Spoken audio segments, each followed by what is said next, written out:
In this Azure Landing Zone Accelerator tutorial, I'm going to show you exactly how to deploy an enterprise-ready environment. Because at this point, you already know what a perfect Azure environment looks like. You have seen the architecture, the hierarchy, the networking. But here's the real question. How many of you are thinking this? There's no way I can actually build this. Because in your head, this means weeks of setup, hundreds of policies, dozens of subscriptions, endless portal clicking. You are not wrong if you do it manually.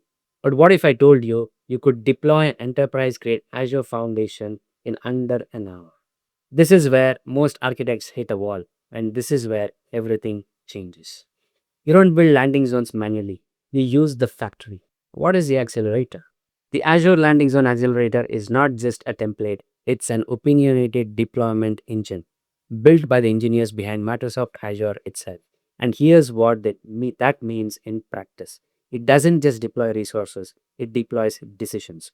You are not automating infrastructure, you're automating architecture. What it actually builds. In one deployment, it creates management group hierarchy, platform versus workload structure, hub and spoke networking, policy assignments, role based access control, all aligned to the cloud adoption framework. Security is enforced by policies. Reliability is ensured by structured isolation. Cost optimization using standardized queues. Operational excellence because it's repeatable deployments. Performance efficiency addressed by proven architecture patterns. There are two paths. The first path or the path A is through the portal. You answer questions like company name, regions, networking setup, and Azure builds it. This is best for first time implementation, learning the structure, and quick proof of concept.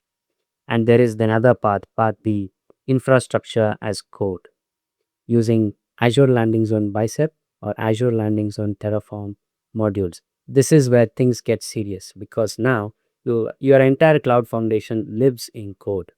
If your architecture is not in source control, it's not architecture. Why this matters? Because change one policy affects everything. Update one module scales globally.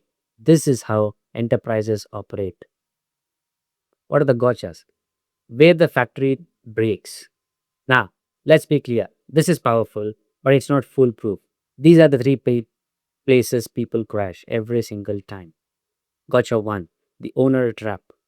To deploy this, you need elevated permissions at the tenant level. And most organizations react like this. Absolutely not. Reality check. Without that access, you cannot build a hierarchy. Period. If you can't control the root, you can't control the system. How to handle it? Position it correctly. One time setup, audited execution, scope governance. This is not admin access. This is foundation setup. Gotcha 2. The prefix problem. This sounds small, but it's not. Azure has strict naming convention limits. If your prefix is too long, things fail silently later. So the best practice is use Microsoft recommended naming convention and consistent across environments. Bad naming does not fail immediately, it fails at scale. The third gotcha, the IP clash. This is critical. And this one is brutal as well. And it's expensive. If your on-premise network uses 10.0.0.0/16 and your Azure Hub uses the same, you cannot connect them. No workaround, no quick fix. Fixing IP overlap after deployment is a rebuild. What to do? You need to plan the address space upfront. Treat IP design as architecture, not configuration. So, is the accelerator perfect? No. What are the pros? What are the advantages? Speed, hours instead of weeks. It is consistency. Same structure everywhere. Ensures compliance, built in governance. And what are the disadvantages? It's opinionated, which means if your organization has complex naming, legacy structures, and custom policies, you will feel friction. If your standards fight the platform will win. The brownfield problem. Now let's address reality. Most of you are not starting afresh.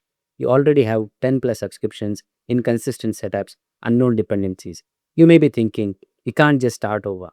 Correct. You don't. The right approach is to deploy Azure Landing Zone in a clean environment, understand the structure, migrate workloads gradually, one subscription at a time. This is not a migration problem. It's a transformation problem. Rushing this step, that's how you recreate chaos inside a better structure.